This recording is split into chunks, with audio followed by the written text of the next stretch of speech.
ଯୀଶୁଙ୍କ ମହିମା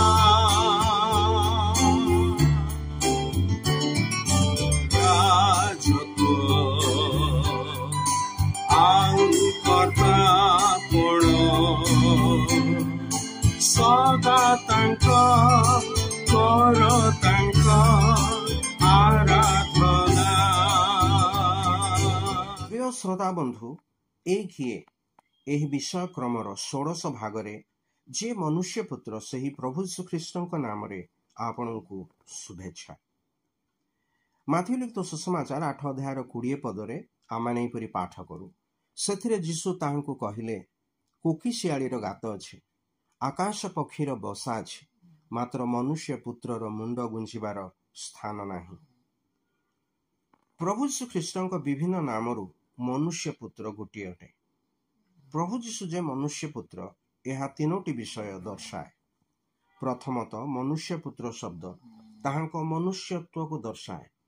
ଯୋହନ ଆପଣା ପ୍ରଥମ ପତ୍ରରେ ଲେଖନ୍ତି ଯେ ସେ ମନୁଷ୍ୟ ସଦୃଶ୍ୟ ଦେହବନ୍ତ ହୋଇ ଆଗମନ କଲେ।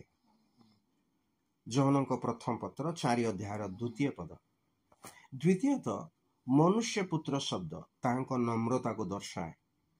ସେ ସମଗ୍ର ସୃଷ୍ଟି ମଧ୍ୟରେ ସବୁଠାରୁ ନମ୍ରତମ ବ୍ୟକ୍ତି ଦେଖାଗଲେ।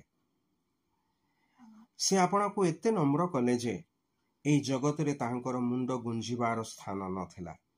ପାଉଲ ମଧ୍ୟ ତାହାଙ୍କ ନମ୍ରତା ସମ୍ବନ୍ଧରେ ଲେଖି କହନ୍ତି ଯେ ସେ ଈଶ୍ୱର ରୂପୀ ହେଲେ ହେଁ ମନୁଷ୍ୟ ସଦୃଶ୍ୟ ହେଲେ, ଦାସ ରୂପ ଧାରଣ କଲେ, ପୁଣି କ୍ରୁଶୀୟ ମୃତ୍ୟୁବରଣ କଲେ।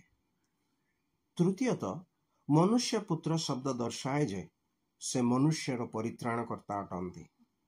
ପ୍ରଭୁ ଶ୍ରୀଖ୍ରୀଷ୍ଟ ସ୍ୱୟଂ କହିଲେ, ଯାହା ହଜି ଅଛି ତାହା ଖୋଜି ରକ୍ଷା କରିବା ନିମନ୍ତେ ମନୁଷ୍ୟ ପୁତ୍ର ଆସିଅଛନ୍ତି।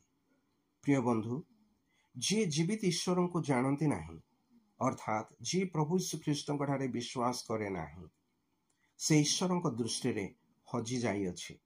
ଏହିପରି ହଜି ଯାଇଥିବା ଲୋକଙ୍କୁ ଖୋଜି ରକ୍ଷା କରିବାକୁ ପ୍ରଭୁ ଶ୍ରୀଖ୍ରୀଷ୍ଟ ଏହି ଜଗତରେ ଅବତୀର୍ଣ୍ଣ ହେଲେ। ଏ ପର୍ଯ୍ୟନ୍ତ ଅନେକ ଲୋକ ତାହାଙ୍କ ବାଣୀକୁ ଧ୍ୟାନ ଦେଇଛନ୍ତି। ଆଜି ଆପଣ ବି ତାହାଙ୍କର ବାଣୀ ଶୁଣିବେ କି? ତାହାଙ୍କଠାରେ ବିଶ୍ୱାସ କରି ପରିତ୍ରାଣ ପ୍ରାପ୍ତ ହେବେ କି?